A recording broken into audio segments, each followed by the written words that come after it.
Dissecting Nation Wagwan. I know I deal with more of everything good and everybody good. So coming up in today's news video, we have Jahshi who allegedly run Brysco off stage, which turned into a big fight on stage. Also, we have Shawty that throw shades at Vybz Kartel and a few more things to cover. So Nation, we have all of that to talk about, and yes people, of course we have all of the clippings. So make sure you stay tuned and watch off all of the video, you understand? In order to get all of the scope, and please remember to give the video a like and also subscribe if you haven't already. Yo, Dissecting thing them for no say the baddest YouTube vlogger road, yeah that. Yeah man, that's how I can go and get the latest news and review. From you send me this snippet, me ready for buy your ticket, she no fucking along. Blow up me phone and say she miss it, me the man fi make you walk. Cocky get your inner spirit, love you watch your profile.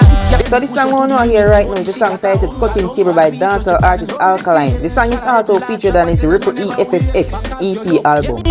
No matter so me we put your penny cutting table, girl I break your first style, full of style. Fuck sack and that you burn, you're not the cooking. Just to give a little update on that album, which was released sometime last week. According to Dancehall Mag, the Ripple EFFX EP, the latest project from dancehall artist Alkaline, failed to debut on the Billboard Reggae Albums chart after the album's first sales tracking week.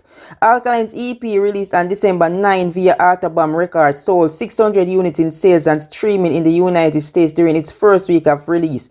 According to data provided to Dancehall Mag from Sales Track Illuminate, this included 374,000 in on-demand audio streaming in the US. Nation, this is not the best statistics from Alkaline, even though the song and the album are well written. Anyways, I feel like this album was not well promoted as his previous projects did, you understand? And the next thing, the album was released in the heat of the World Cup, so you know how much focus now got upon the album, you understand? And the album released the same day that Sizzla chose to burn the plaques, you understand? And that they get much attention from people right around the world, you understand? But Nation, make we know our opinion about this album, if you think the songs could have been better, or what you think was the problem why Alkaline not get much sales and views on this album. Cooking on, that's what the boss, but tapping on your wall and on shows.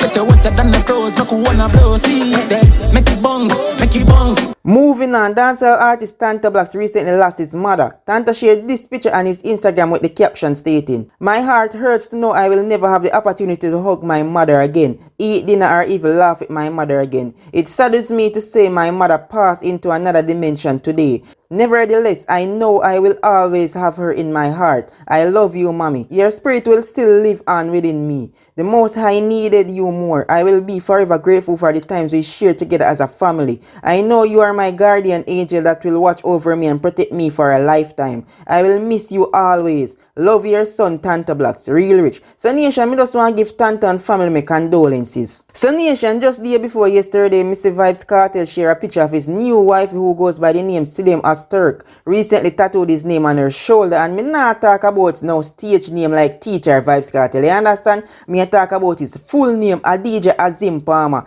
And Vybz Kartel shared this picture with the caption, "Wife is a Gaza Inc. at Sidem Turk." As we know, Vybz Kartel and Shawty are no longer together, and at this point it just seems like a beer shades a throw, you understand? So after Vybz Kartel post this, Shawty took it to Instagram where she shared this. "If you don't like me, fuck off.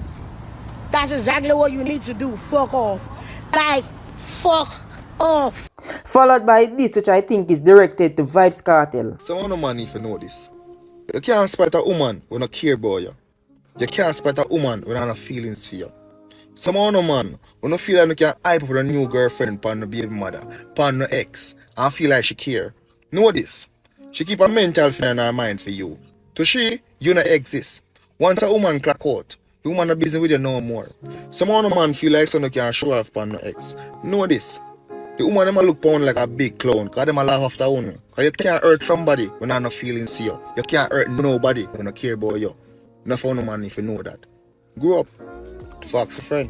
So I guess Shawty had tell me say she not care about Vybz Kartel and his new wife despite being the mother of several of Vybz Kartel kids. So Nation, want to share your thoughts on this and tell me if Shawty really not care or she just jealous. Make me know what I think about this. Moving on, dancehall artist Jahshi RUN Brysco got into a fight last night on stage at Ghetto Splash. Nation, I don't know what could have caused this or what transpired between the two artists before the show, but according to few people on social media, it seems like Brysco wanted to take the mic from Jahshi, and that's how everything started.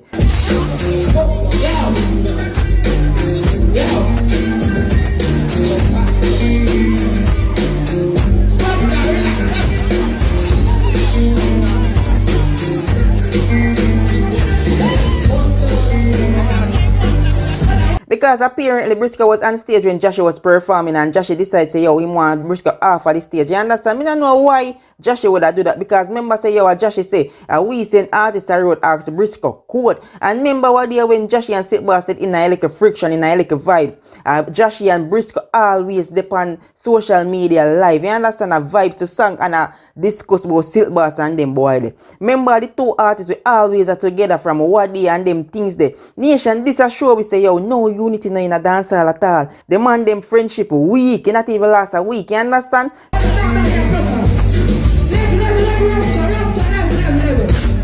Level. That's Brysco. That's ego.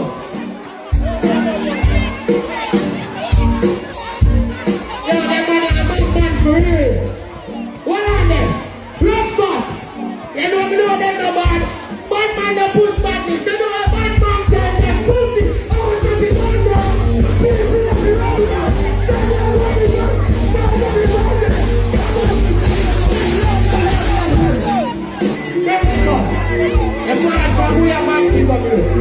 The security them on stage did their job though, me not lie. But me feel like say them could have handled the situation a little better, because them shouldn't make a non-performer run up on stage like that. Me think if the security did stop Brysco yo from crossing the stage, all of this could have been prevented. Which me think the fight was uncalled for, you understand? Me not say why two big men a fight over them like a petty something there.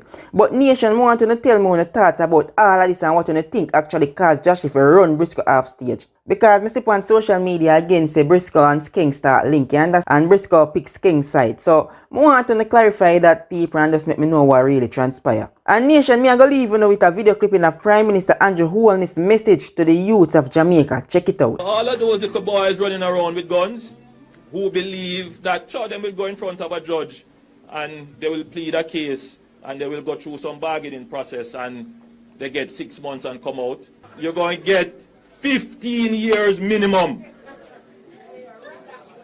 Radam is also that the gangs are organizing around trying to rob business places such as supermarkets and other enterprises. They are trying to hijack shipments of goods. During the Christmas season, there's a sense that business places have a lot of cash and a lot of goods moving around, and that they have quick buyers for them, and they can hijack stocks that are being moved around, and they can, if they hit business places, they'll get a lot of cash.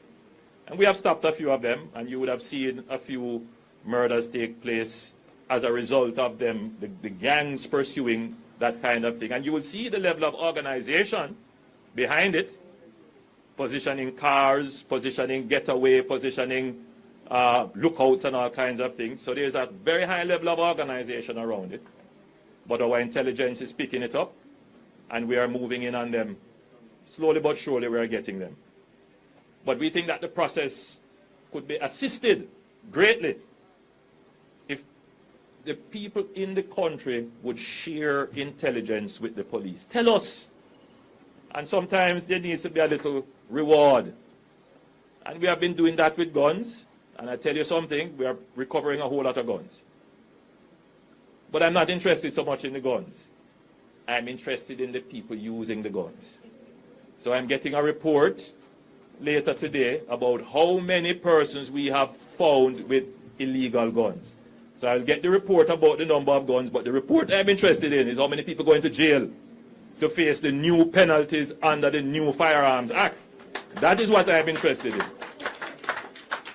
So all of those little boys running around with guns who believe that sure them will go in front of a judge and they will plead a case and they will go through some bargaining process and they get 6 months and come out, you're going to get 15 years minimum. Radam.